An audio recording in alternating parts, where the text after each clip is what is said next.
پھر تم ساری دنیا کے لوگوں کو اکٹھا کر لو، تمام انسانوں کو اکٹھا کر لو، تمام جنات کو اکٹھا کر لو، تمام مخلوقات کو اکٹھا کر لو، تمام فرشتوں کو اکٹھا کر لو، لیکن اگر اللہ نے فیصلہ کر لیا کہ تمہاری مدد نہیں ہوگی تو پھر تمہاری کوئی مدد نہیں کر سکتا۔ اور پھر اللہ نے آگے اس کا راستہ بتا دیا کہ ایمان والوں کو اللہ پر ہی بھروسہ کرنا چاہیے۔ تمہارا کام یہ ہے کہ تم میرے پہ بھروسہ کرو، اللہ کہے تم مجھ پہ بھروسہ کرو، جب تم مجھ پہ بھروسہ کرو گے تو میں تمہاری مدد بھی کروں گا۔ اور اللہ پر نفع نقصان کا فیصلہ اللہ کر رہا ہے، تو جب فیصلے ادھر ہو رہے ہیں تو دروازہ کدھر کھٹکھٹانا ہے، دعائیں کدھر کرنی ہیں؟ جہاں پہ فیصلے ہو رہے ہیں اللہ فیصلے کرے تو اللہ کی طرف جانا ہے، ہم نے اللہ کی طرف پلٹنا ہے، اللہ سے مانگنا ہے، اللہ کو کہنا ہے کہ اللہ ہمارے لیے خیر کے فیصلے کر دے۔ جو کوئی بھی تقوی اختیار کرے گا، اللہ کا وعدہ ہے، اللہ تعالیٰ کہتے ہیں کہ میں اس کے لیے ہر مشکل سے نکلنے کے لیے راستہ بنا دوں گا۔ تو یہ تقوی کا کیا مطلب ہے کہ دیکھو کہ زندگی میں کہاں کہاں گناہ تھے، جو گناہ تھے ان گناہوں کو چھوڑنا شروع کرو، اور دیکھو کہ زندگی میں کہاں کہاں پہ فرائض مس ہو رہے تھے، ان فرائض کو پورا کرنا شروع کرو۔ جب تم اس ڈائریکشن میں چلنا شروع ہوگے، اللہ کا تقوی اختیار کرو گے، تو اللہ کا وعدہ ہے کہ میں تمہیں ہر مشکل سے نکلنے کے لیے تمہارے لیے راستہ بنا دوں گا۔ تو اب یہ بہرحال ایک شیطان سے ریلیٹڈ اس کی کمزوری کی بات تھی، لیکن جب یہ سچویشن ہوتی ہے انسان ڈاؤن ہوتا ہے تو چند امپورٹنٹ کام ہے جو ہمیں فوراً کرنے چاہیے۔ ان میں سے پہلی چیز کیا ہے کہ اللہ پہ بھروسہ رکھو۔ کوئی بھی حالات ہیں، کچھ بھی مشکل ہے، کوئی بھی پریشانی ہے، اس میں سوائے اللہ پہ بھروسہ کرنے کے ہمارے پاس آپشن نہیں ہے، کیونکہ اللہ تعالیٰ نے قرآن میں کیا فرمایا، ان ینصرکم اللہ فلا غالب لکم، اگر اللہ تمہاری مدد کرے تو تم پہ کوئی غالب نہیں آ سکتا، وَإِن يَخْذُلْكُمْ فَمَنْ ذَا الَّذِي يَنصُرُكُم مِّن بَعْدِهِ، اور اگر اللہ تمہیں چھوڑ دے تو پھر کون ہے اس کے علاوہ اللہ کے سوا جو تمہاری مدد کرے گا؟ وَعَلَى اللَّهِ فَلْيَتَوَكَّلِ الْمُؤْمِنُونَ، اور ایمان والوں کو اللہ پر ہی بھروسہ کرنا چاہیے۔ اللہ کیا بتا رہا ہے کہ یاد رکھو، اس اپنے دل اور دماغ میں اس چیز کو بٹھا لو کہ اگر اللہ تمہاری مدد کرے گا تو تم پہ کوئی غالب نہیں آ سکتا۔ اگر اللہ نے تمہارے لیے رزق کے دروازے کھولنے کا فیصلہ کر دیا تو پوری دنیا کی مخلوقات مل کے تمہارا رزق بند نہیں کر سکتی۔ اگر اللہ نے تمہیں صحت دینے کا فیصلہ کر دیا تو کوئی بھی تمہیں جو ہے بیماری نہیں دے سکتا۔ اگر اللہ نے تمہارے لیے خوشیوں اور راحتوں کا فیصلہ کر لیا تو کوئی تمہیں غم نہیں دے سکتا۔ اگر اللہ نے تمہارے لیے خیر بھلائی اور سکون کا فیصلہ کر لیا تو تمہیں کوئی بے چینی اور خوف نہیں دے سکتا۔ سارے فیصلے کیا ہیں؟ جب اللہ کی مدد تمہارے ساتھ ہے تو تم پہ کوئی بھی غالب نہیں آ سکتا، نہ انسانوں میں سے نہ شیاطین میں سے کوئی بھی تم پہ غالب نہیں آ سکتا۔ لیکن کیا ہے؟ پھر ساتھ ہی اللہ نے فرمایا کہ اگر اللہ نے تمہیں چھوڑ دیا تو پھر تمہاری مدد کرنے والا کوئی نہیں ہے۔ پھر تم ساری دنیا کے لوگوں کو اکٹھا کر لو، تمام انسانوں کو اکٹھا کر لو، تمام جنات کو اکٹھا کر لو، تمام مخلوقات کو اکٹھا کر لو، تمام فرشتوں کو اکٹھا کر لو، لیکن اگر اللہ نے فیصلہ کر لیا کہ تمہاری مدد نہیں ہوگی تو پھر تمہاری کوئی مدد نہیں کر سکتا۔ اور پھر اللہ نے آگے اس کا راستہ بتا دیا کہ ایمان والوں کو اللہ پر ہی بھروسہ کرنا چاہیے۔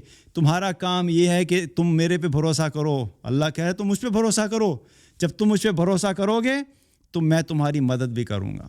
اور اللہ پر توکل اور اللہ پر بھروسہ کرنے کی وجہ سے مدد آتی ہے۔ موسیٰ علیہ السلام نے اللہ پہ توکل کیا، اللہ نے ان کے لیے سمندر کو پھاڑ دیا۔ ابراہیم علیہ السلام نے اللہ پہ توکل کیا تو اللہ تعالیٰ نے آگ کو ٹھنڈا کر دیا۔ رسول اللہ صلی اللہ علیہ وسلم نے اللہ پہ بھروسہ کیا تو غار میں موجود تھے اور دشمن منہ پہ کھڑا تھا، لیکن دشمن دیکھ نہیں سکا کہ وہاں پہ موجود ہیں۔ یہ سب کیا ہے؟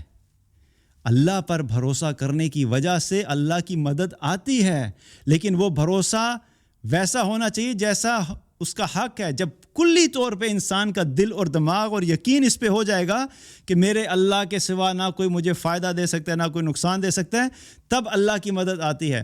اسی لیے ایک حدیث میں آتا ہے، اللہ کے نبی صلی اللہ علیہ وسلم فرمایا کہ اگر اس ساری دنیا کے لوگ اکٹھے ہو جائیں اور تمہیں کسی قسم کا نقصان پہنچانا جائیں تو وہ تمہیں کوئی نقصان نہیں دے سکتے سوائے اس کے جو اللہ نے لکھ دیا ہے۔ اور اگر یہ سب کے سب لوگ مل کر تمہیں کسی قسم کا فائدہ پہنچانا جائیں تو تمہیں کوئی فائدہ نہیں دے سکتے سوائے اس کے کہ جو اللہ نے تمہارے لیے لکھ دیا ہے۔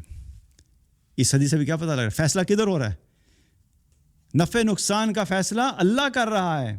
تو جب فیصلے ادھر ہو رہے ہیں تو دروازہ کدھر کھٹکھٹانا ہے؟ دعائیں کدھر کرنی ہیں؟ جہاں پہ فیصلے ہو رہے ہیں اللہ فیصلے کر رہا ہے تو اللہ کی طرف جانا ہے، ہم نے اللہ کی طرف پلٹنا ہے، اللہ سے مانگنا ہے، اللہ کو کہنا ہے کہ اللہ ہمارے لیے خیر کے فیصلے کر دے۔ تو یہ بھی چیز یاد رکھیں کہ اللہ پہ بھروسہ کرنا بہت ضروری ہے۔ انسان کا توکل جب اللہ سے ہٹ کے اسباب پہ آ جاتا ہے، جب وہ یہ سوچنے لگ جاتا ہے کہ فلاں بندہ میری مدد کرے گا، فلاں مجھے اس سے نکال دے گا، فلاں شخص مجھے کر دے گا، تو پھر اللہ ایسا گراتا ہے کہ انسان کو سمجھ نہیں آتی کہ میرے ساتھ کیا ہوا ہے۔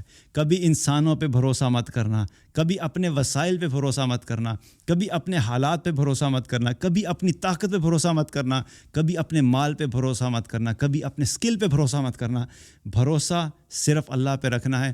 یہ سب اسباب ہیں، ان کو اپنانا ہے، لیکن دل اور دماغ میں یہ چیز بالکل کلیئر ہونی چاہیے کہ میرا اللہ میری مدد کرے گا اور میرے اللہ کے سوا مجھے کوئی بھی اس سچویشن سے نہیں نکال سکتا۔ تو اللہ پر بھروسہ امپورٹنٹ ہے۔ دوسری چیز کیا ہے؟ یاد رکھیں کہ اللہ تعالیٰ نے ایمان کے ساتھ بہت ساری چیزوں کو جو ہے وہ لنک کیا ہے۔ اللہ تعالیٰ نے قرآن میں ایک جگہ فرمایا وَلَا تَحِنُوا وَلَا تَحْزَنُوا وَأَنْتُمُ الْأَعْلَوْنَ إِن كُنتُم مُؤْمِنِينَ۔ اللہ ایمان والوں کو کیا کہتے ہیں؟ تسلی دے رہا ہے، کیونکہ حالات آتے ہیں نا، اور یہ کوئی ایسی بات نہیں ہے کہ نیچر کے اگینسٹ ہے۔ انسان کو اللہ نے بنایا ہی ایسا ہے کہ اس کے ایسے ایموشنز بنائے ہیں کہ جب اس کے اپنے مرضی کے اگینسٹ بہت ساری چیزیں ہوتی ہیں تو وہ ٹوٹ جاتا ہے۔ لیکن اللہ کیا کہہ رہا ہے کہ دیکھو تم جو ہے وہ کم ہمتی مت کرنا، ہمت نہیں ہارنی، اور غمگین بھی مت ہو، تم ہی الٹیمیٹلی غالب ہوگے۔ لیکن ایک شرط اللہ نے بیان کی، وہ کیا ہے؟ ان کنتم مؤمنین، اگر تم ایمان والے ہو۔ یہ وعدہ اللہ کا ایمان والوں کے ساتھ ہے۔ اگر تم نے ایمان پہ نہیں ہو تو پھر اللہ کے ساتھ تمہارے وعدے نہیں ہیں۔ یہ وعدے ایمان والوں کے ساتھ۔ اس سے کیا پتہ لگتا ہے؟ ہمیں اپنے ایمان پہ فوکس کرنے کی ضرورت ہے کہ اپنا ایمان کیسے بہتر کریں۔ وہ سارے اعمال جن کے ذریعے سے انسان کا ایمان مضبوط ہوتا ہے ان پہ فوکس کرنے کی ضرورت ہے۔ اور ایمان کن کن چیزوں سے مضبوط ہوتا ہے؟ جب تم اللہ کے بارے میں علم حاصل کرو گے تو تمہارا ایمان مضبوط ہوگا۔ جب تم اپنے فرائض پورے کرو گے، نماز پڑھنی ہے، زکوٰۃ ادا کرنی ہے، تو ایمان مضبوط ہوگا۔ جب تم اللہ کا قرآن سنو گے، پڑھو گے، سمجھو گے تو تمہارا ایمان مضبوط ہوگا۔ جب تم اللہ سے متعلق باتیں سنو گے، کوئی ایمان افروز بیانات سنو گے تو تمہارا ایمان مضبوط ہوگا۔ تو اعمال جو ہیں وہ انسان کے ایمان کو مضبوط کرتے ہیں۔ اسی طریقے سے اچھے لوگوں کی صحبت میں بیٹھو گے تو تمہارا ایمان مضبوط ہوگا۔ اللہ کا تذکرہ کرو گے تو تمہارا ایمان مضبوط ہوگا۔ اللہ کے دین کے لیے محنت کرو گے تو تمہارا ایمان مضبوط ہوگا۔ بہت سارے ایسے اعمال ہیں جن سے انسان کا ایمان مضبوط ہوتا ہے۔ تو اپنے ایمان پہ فوکس کرنا ہے کہ اپنے ایمان کو ہم کیسے مضبوط کریں تاکہ اللہ کی یہ جو وعدہ ہے کہ اللہ تعالیٰ ہمیں ہی غالب کرے گا دشمن کے مقابلے میں، ہمیں ان حالات سے نکالے گا، یہ اس وقت پورا ہوگا جب تم ایمان والے ہوگے۔ تو یہ امپورٹنٹ چیز ہے ایمان۔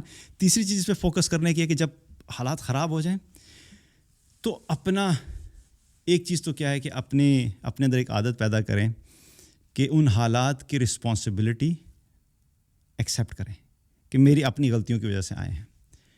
کبھی کبھی حالات جو ہوتے ہیں انسان کی اپنی کوتاہیوں غلطیوں کی وجہ سے بھی آتے ہیں۔ اللہ کی طرف سے آزمائش بھی ہوتی ہے لیکن اپنی طرف سے بھی غلطیاں ہوتی ہیں جن کی وجہ سے حالات آتے ہیں۔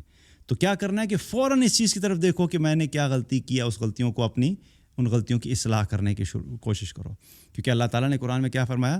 وَمَن يَتَّقِ اللَّهَ يَجْعَل لَّهُ مَخْرَجًا وَيَرْزُقْهُ مِنْ حَيْثُ لَا يَحْتَسِبُ وَمَن يَتَوَكَّلْ عَلَى اللَّهِ فَهُوَ حَسْبُهُ۔ جو کوئی بھی تقوی اختیار کرے گا، اللہ کا وعدہ ہے، اللہ تعالیٰ کہتے ہیں کہ میں اس کے لیے ہر مشکل سے نکلنے کے لیے راستہ بنا دوں گا۔ تو یہ تقوی کا کیا مطلب ہے؟ کہ دیکھو کہ زندگی میں کہاں کہاں گناہ تھے، جو گناہ تھے ان گناہوں کو چھوڑنا شروع کرو، اور دیکھو کہ زندگی میں کہاں کہاں پہ فرائض مس ہو رہے تھے، ان فرائض کو پورا کرنا شروع کرو۔ جب تم اس ڈائریکشن میں چلنا شروع ہوگے، اللہ کا تقوی اختیار کرو گے، تو اللہ کا وعدہ ہے کہ میں تمہیں ہر مشکل سے نکلنے کے لیے تمہارے لیے راستہ بنا دوں گا۔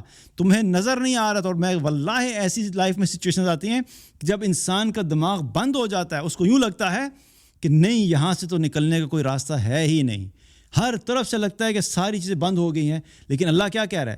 تمہیں لگ رہا ہے کہ ہر چیز بند ہو گئی ہے، لیکن میں تمہیں کہہ رہا ہوں ایک کام کر لو، تقوی اختیار کرو۔ یہ میری کمٹمنٹ ہے کہ تم جتنا تقویٰ میں آگے بڑھتے چلے جاؤ گے، جتنے فرائض پورے کرتے چلے جاؤ گے، جتنے تم نوافل پڑھتے چلے جاؤ گے، نفلی عبادات کرتے چلے جاؤ گے، جتنا تم گناہوں سے دور ہوتے جاؤ گے، تو میرا وعدہ ہے تمہارے ساتھ کہ تمہیں میں ان حالات سے، ایسی جگہ سے میں تمہارے لیے راستہ بناؤں گا جہاں سے تم سوچ بھی نہیں سکتے۔ تو یہاں پر بھی کیا ہے؟